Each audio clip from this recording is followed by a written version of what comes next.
তো এই কোর্সটা আসলে কাদের জন্য আপনি একটু আরেকবার সবার জন্য ক্লারিফাই করে দেন। মূলত এসএসসি 26-এর জন্য আমাদের এই কোর্স, কিন্তু এসএসসি 26-এর মধ্যে বিশেষ কিছু স্টুডেন্ট আছে স্যার, আপনি দেখবেন টেস্ট এক্সাম কিন্তু দিয়ে ফেলছে বাচ্চারা, কিন্তু অনেকের আপনি নোটিস করবেন বেসিক কিন্তু এখনো ক্লিয়ার না, বেসিকে দুর্বল, অনেক দুর্বল, অনেকেই দেখা যায় টেস্ট এক্সামে খারাপ করেছে। তো তারা না স্যার একটা কামব্যাক করতে চায়। তো এখন আমরা ভাবলাম যে ঠিক আছে, যেই স্টুডেন্টগুলোর গ্যাপ রয়ে গেছে, কিন্তু 3 মাস কিন্তু স্যার প্রায় 4 মাস সময় আছে, ঢের সময়।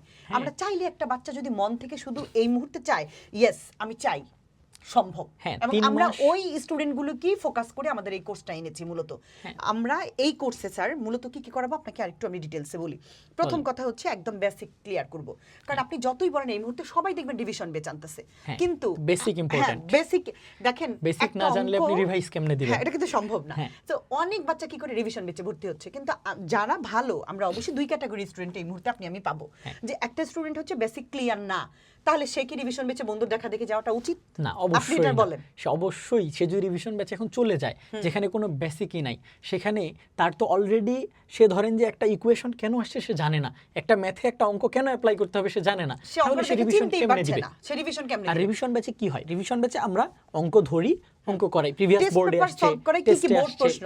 এখন স্যার বোর্ডে প্রশ্ন কিন্তু দেখবেন বিভিন্ন রূপে বিভিন্ন রঙে ঢঙে থাকে, আপনি খেয়াল করেছেন? এটা বেসিক বুঝলে সে ধরতে পারবে, আদারওয়াইজ সে ধরতে পারবে না। স্যার প্রায়ই বলি, যেমন ধরুন এখানে আমি একটা এই ড্রেস পরে আসছি আজকে পিঙ্ক, আমি কিন্তু পরের দিন একটা ইয়েলো রঙের ড্রেস পরতেই পারি। অঙ্কও কিন্তু বিভিন্ন রূপে রূপে আমাদের সামনে, এটা অঙ্ক না স্যার, বাট অঙ্কটা সেম। আপনার ফিজিক্সের কথা বলেন, আমি আমার ম্যাথের কথা বলি, আমি যদি একটা ইংলিশের কথা বলি, অথবা আমি কেমিস্ট্রির কথাই বলি, প্রতিটা বিষয় বাচ্চা যদি বেসিক না জানে সে কি প্রবলেম ধরতে পারবে? কখনোই পারবে না। বেসিক স্কিপ করে, বিশেষ করে ধরেন যে আমরা চাইলে এখন কি করতে পারতাম, আমরা চাইলে ধরেন ওয়ান শট নিয়ে আসতে পারতাম, আমরা চাইলে রিভিশন নিয়ে আসতে পারতাম। সেই জায়গায় হয়তো রিভিশন ব্যাচ নিয়ে আসলে কম দামে নিয়ে আসলে কম সময়ে করতে পারতাম আমরা, কিন্তু একটা প্রতিষ্ঠান হিসাবে ইজিলি আমরা কস্ট তুলে আনতে পারতাম। কিন্তু কথা হচ্ছে আমরা তারপরেও কম খরচের ভিতরে বেসিক কোর্সটা দিচ্ছি, কারণ বেসিক না জানলে আসলে রিভিশনের কোনো দামই থাকবে না, কোনো ওয়ান শটের দাম থাকবে না। বলে যে ওয়ান শট, আচ্ছা একটা ওয়ান শট 5-6 ঘন্টা করে যদি সব হয়ে যেত, ওয়ান শটে আমরাও যাব, হয়তো আমরাও করাবো, কিন্তু ওয়ান শট বলো, সাজেশন বলো, রিভিশন বলো, প্রতিটা বিষয় একটা যার বেসিক ক্লিয়ার সেই সেগুলো করতে পারবে। তোমার বেসিক কভার হবে না, তুমি গিয়ে কি করবা? তুমি আমি তোমাকে একটা এমসিকিউ একটা সিকিউ করাই দিলাম স্যার, ওইটাই পারবা, এই সিকিউটা যদি ঘুরে আসে সে কিন্তু আর পারবে না। এই হচ্ছে সমস্যা। তাহলে কি এটার কোনো, এইজন্যই আমরা ওই স্টুডেন্টকে ফোকাস করেছি যে আমরা দেখেছি এমন, কিন্তু এই মুহূর্তে সে শুধু ইচ্ছা আছে তার, এমন স্টুডেন্ট যদি থাকে আমাদের এই কোর্সে কিন্তু এখনো এনরোলের সুযোগ আছে, শুরু থেকে শুরু করতে পারে স্যার আমাদের সাথে, অর্থাৎ আমরা কোর্সটা আজকে থেকেই শুরু করব, এখনো শুরু করিনি।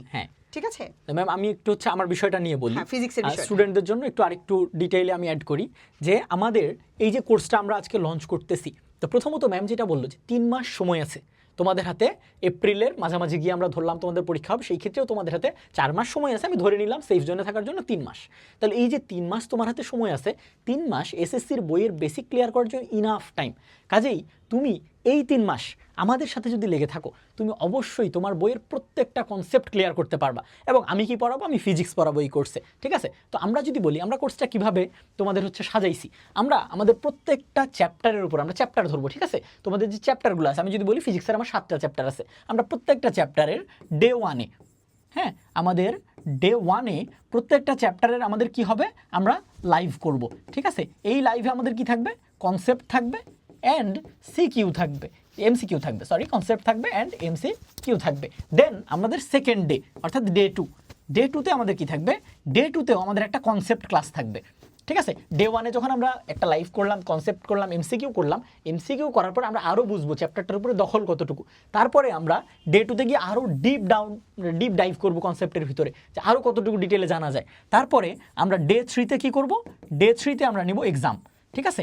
ডে 3-তে আমরা ওই চ্যাপ্টারের উপর নিব এক্সাম, এবং আমাদের এই কোর্সে তোমরা 60টার বেশি এক্সাম দিতে পারবা, ঠিক আছে? 60+ এক্সাম আমরা রাখছি, এবং তোমার একটা কম্প্রিহেন্সিভ প্রিপারেশন তুমি এই কোর্স থেকে নিতে পারবা। তাহলে তোমার যদি তুমি টেস্ট পরীক্ষার পরে যদি তোমার কনফিডেন্সের কোনো ঘাটতি থাকে, তোমার যদি মনে হয় তোমার বেসিকে সমস্যা আছে, তাহলে তুমি অবশ্যই এই জায়গায় আমাদের কোর্সে এনরোল করে ফেলো। তোমাদের বেসিকে যাদের সমস্যা আছে বা যাদের বেসিক একদমই নাই, তারা সবাই আমাদের এই কোর্সে ভর্তি হতে পারবা, এবং আমরা ধরে ধরে তোমাদেরকে এত ভালোভাবে শেখাবো যে তোমার আমাদের কোর্স ফলো করলে, আমাদের গাইডলাইন ফলো করলে তোমার A+ আমরা গ্যারান্টি দিচ্ছি, ঠিক আছে? তুমি A+ অবশ্যই পাইতে পারবা।